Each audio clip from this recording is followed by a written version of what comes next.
ನಮಸ್ತೆ ಸ್ನೇಹಿತರೆ, ಎಲ್ಲರಿಗೂ welcome back to my channel. ಎಲ್ಲರಿಗೂ ನಾಗರ ಪಂಚಮಿ ಹಬ್ಬದ ಶುಭಾಶಯಗಳು. ನಾವಿವತ್ತು ನಮ್ಮ ಮನೇಲಿ ನಾಗರ ಪಂಚಮಿ ಹಬ್ಬನ ಆಚರಣೆ ಮಾಡಿದ್ದೀವಿ. ಎಲ್ಲರೂ ಪಂಚಮಿ ಹಬ್ಬಕ್ಕೆ ಆಚರಣೆ ಮಾಡ್ತಾರೆ. ಅದೇ ನಾವು ಪಂಚಮಿ ಹಿಂದಿನ ದಿನ ಚತುರ್ಥಿಗೆ ಈ ನಾಗರ ಪಂಚಮಿನ ಆಚರಿಸ್ತೀವಿ. ನಾಗರ ಪಂಚಮಿನ ನಾವು ಹೇಗೆ ಆಚರಿಸ್ತೀವಿ, ಅದಕ್ಕೆ ಏನೇನು ಥರದ ಅಡುಗೆ ಮಾಡಿದ್ದೀವಿ ಅನ್ನೋದನ್ನು ನಾವು ನಿಮಗೆ ವಿಡಿಯೋ ಮಾಡಿ ತೋರಿಸ್ತಾ ಇದ್ದೀವಿ. ನೋಡಿ, ನಾವು ಇದಕ್ಕೆ ಹುಳ್ಳಿಕಾಳನ್ನ ಬೇಯಿಸ್ಕೊತೀವಿ. ಹುಳ್ಳಿಕಾಳು ಅಂತ ಬರುತ್ತಲ್ಲ, ಅದನ್ನು ಚೆನ್ನಾಗಿ ಬೇಯಿಸ್ಕೊಂಡು ಅದನ್ನು ಚೆನ್ನಾಗಿ ಮಸ್ತ್ ಉಂಡೆನ ಕಟ್ಟಿರ್ತೀವಿ. ಕಾಳು ಚೆನ್ನಾಗಿ ಬೆಂದು ಉಂಡೆನ ಕಟ್ಟಿ ಅದಕ್ಕೆ ಕಾಯಿ ಹಾಲು ಮತ್ತು ಬೆಲ್ಲನ ಕರಗಿಸಿ, ಬೆಲ್ಲ ಮತ್ತು ಕಾಯಿ ಹಾಲು ಜೊತೆಗೆ ನಾವು ಈ ಥರ ಉಂಡೆ ಕಟ್ಟಿಟ್ಟು ತಿಂತೀವಿ. ಆ ಕಟ್ಟಿಗೆ ಹುಳ್ಳಿಕಟ್ಟಿನ ಸಾಂಬಾರು ಅಂತ ಮಾಡ್ತೀವಿ. ಎಲ್ಲರೂ ಭೂಮಿ ಹುಣ್ಣಿಮೆಗೆ ತೋಟದ ಪೂಜೆ ಮಾಡ್ತಾರೆ. ಆದರೆ ನಾವು ನಾಗರ ಪಂಚಮಿಗೆ ತೋಟದ ಪೂಜೆ ಮಾಡ್ತೀವಿ. ತೋಟಕ್ಕೆ ಹೋಗಿ ಎಲ್ಲ ಥರದ ಈಗ ಮಾಡಿರೋ ಅಡುಗೆನೆಲ್ಲ ತೊಗೊಂಡೋಗಿ ಅಲ್ಲಿ ಒತ್ತದ ಮಣ್ಣಿಂದ ಪ್ರತಿಷ್ಠಾಪನೆ ಮಾಡಿರೋ ನಾಗಪ್ಪನ ಅಲ್ಲಿಟ್ಟು ಪೂಜೆ ಮಾಡ್ತೀವಿ. ಅದು ಚಪ್ಪರ ಹಾಕಿ ಬಂದಿರ್ತೀವಿ. ಅಡಿಕೆ ಮರಕ್ಕೆ ಸೀರೆ, ಅದು ಗಂಗಮ್ಮನ ಅಂತ ಪೂಜೆ ಮಾಡ್ತೀವಿ. ಅದಕ್ಕೆ ಸೀರೆ ಉಡಿಸಿ ನಾಗಪ್ಪನ ಪೂಜೆ ಮಾಡಿ, ನೋಡಿ ಈ ಥರ ಚಪ್ಪರ ಎಲ್ಲ ಹಾಕಿ ರೆಡಿ ಮಾಡ್ಕೊಂಡಿದ್ವಿ. ನೋಡಿ, ಇದು ನಮ್ಮ ತೋಟ. ನಾವು ತೋಟಕ್ಕೆ ಹೋಗಿ ಅಲ್ಲಿ ನಾಗಪ್ಪನ ಇಟ್ಟು ನೋಡಿ ಈ ಥರ ಪೂಜೆ ಮಾಡ್ತೀವಿ. ಅದಕ್ಕೆ ಎಲ್ಲ ಥರ ನಾವು ಏನು ಅಡುಗೆ ಮಾಡಿದ್ವೋ ಅದನ್ನು ಕೂಡ ಇಟ್ಟು ಎಡೆನ ಮಾಡ್ತೀವಿ. ಫ್ಯಾಮಿಲಿ ಎಲ್ಲ ಹೋಗಿ ಅಲ್ಲಿ ಕೂತ್ಕೊಂಡು ಊಟ ಮಾಡ್ತೀವಿ ಬಾಳೆದೆಲೆಗೆ. ತೋಟದಲ್ಲಿ ತುಂಬಾ ಚೆನ್ನಾಗಿರುತ್ತೆ.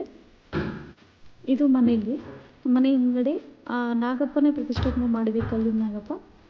ಅದಕ್ಕೆ ಪ್ರತಿದಿನ ಪೂಜೆ ಮಾಡ್ತೀವಿ. ಅದೇ ನಾಗರ ಪಂಚಮಿಗೆ ವಿಶೇಷವಾಗಿ ಪೂಜೆ ಮಾಡ್ತೀವಿ. ನೋಡಿ, ಅದಕ್ಕೆ ಇಲ್ಲಿಂದ ನೋಡಿ 5 ಉಡಿ ಮಾಡ್ಕೊಂಡಿದ್ವಿ. ಅದು ಕಾಯಿ, ಹಣ್ಣು, ಹಾಲು. ನಾವು ಹೀಗೆ ಪಂಚಮಿ ಇವಾಗಲೇ ಹಾಲು ಹಾಕೋತೀವಿ. ಕೆಲವರು ಗಣೇಶನ ಹಬ್ಬಕ್ಕೆ ಹಾಕೋತಾರೆ, ಇಲ್ಲ ಶ್ರಾವಣ ಲಾಸ್ಟ್ ಸೋಮವಾರ ಹಾಕ್ತಾರೆ. ನಾವು ಪಂಚಮಿ ಹಬ್ಬಕ್ಕೆ ಮಾಡ್ತೀವಿ. ನೋಡಿ, ಇದು ಹುಳ್ಳಿಕಟ್ಟಿಗೆ ನಾವು ಸಾಂಬಾರನ್ನ ಮಾಡಿದ್ವಿ. ತುಂಬ ಚೆನ್ನಾಗಾಗಿತ್ತು. ಇದು ಹುಳ್ಳಿಕಟ್ಟಿನ ಸಾರು ಅಂತ. ಹೋಳಿಗೆ ಸಾಂಬಾರು ಹೇಗೆ ಮಾಡ್ತೀವಿ ಅದೇ ಥರ, ಆದರೆ ಅದಕ್ಕಿಂತ ತುಂಬ ರುಚಿಯಾಗಿರುತ್ತೆ. ಇದು ತುಂಬ ಟೇಸ್ಟಿಯಾಗಿರುತ್ತೆ ಸಾಂಬಾರು. ನೋಡಿ, ನಾವು ಹುತ್ತದ ಮಣ್ಣನ್ನು ತೊಗೊಂಬಂದು ಆ ಮಣ್ಣಲ್ಲಿ ಈ ನಾಗಪ್ಪನ ಪ್ರತಿಷ್ಠಾಪನೆ ಮಾಡೋದು. 2 ನಾಗಪ್ಪನ ಮಾಡಿ, ಒಂದು ಮನೇಲಿಟ್ಟು ಪೂಜೆ ಮಾಡ್ತೀವಿ, ಇನ್ನೊಂದು ತೋಟಕ್ಕೆ ತಗೊಂಡೋಗಿ ಪೂಜೆ ಮಾಡ್ತೀವಿ. ಅಲ್ಲಿ ಚಪ್ಪರ ಹಾಕಿ ರೆಡಿಯಾಗಿ ಮಾಡ್ತೀವಲ್ಲ, ಮನೇಲೇ ಮಾಡ್ತಾರೆ. ನೋಡಿ, ಅದೇ ಥರ ಮಾಡಿ ಅದಕ್ಕೆ ಪೂಜೆ ಮಾಡಿ ಹಾಲು ಹಾಕ್ತೀವಿ ಅದಕ್ಕೇ. ನೋಡಿ, ಇಷ್ಟು ನಾವು ಮಾವಿನ ಸೊಪ್ಪು, ಬಾಳೆಕಂದು ಎಲ್ಲ ಹಾಕಿ ಅಲಂಕಾರ ಮಾಡಿ ಮನೇಲಿ ಎಲ್ಲರೂ ಕೂಡ ಇವತ್ತು ಪೂಜೆ ಮಾಡಿ ಹಾಲು ಹಾಕಿದ್ವಿ ನಾಗಪ್ಪಂಗೆ. ನನ್ನ ಮಕ್ಕಳಿಗೂ ಕ್ಲಾಸ್ ರಜೆ ಕೊಟ್ಟಿದ್ದರು. ಅವರು ಕೂಡ ಇದ್ದರು. ಪ್ರತಿ ವರ್ಷ ಒಂದೊಂದು ಸರಿ ಇರ್ತಿರ್ಲಿಲ್ಲ, ಈ ಸಲ ಇದ್ದರು. ಹಾಗಾಗಿ ಹಾಲು ಹಾಕ್ಸಿದ್ವಿ ಅವ್ರ ಹತ್ರನೂ. ನೋಡಿ, ಹಪ್ಪಳ, ಶಿಂಡಿಗೆ ಎಲ್ಲ ಕರೆದಿದ್ವಿ. ಸ್ವಲ್ಪ ಎಡೆಗೆ ಪಾಯಸನೂ ಕೂಡ ಮಾಡಿದ್ವಿ. ಮತ್ತು ಚಿತ್ರಾನ್ನ. ಹಬ್ಬದ ಊಟ ಯಾವ ಥರ ಮಾಡ್ತೀವೋ ಅದೇ ಥರ ಪ್ರತಿಯೊಂದು ಐಟಮು ಕೂಡ ನಾವು ಮಾಡಿದ್ವಿ. ತುಂಬಾ ಚೆನ್ನಾಗಾಗಿತ್ತು.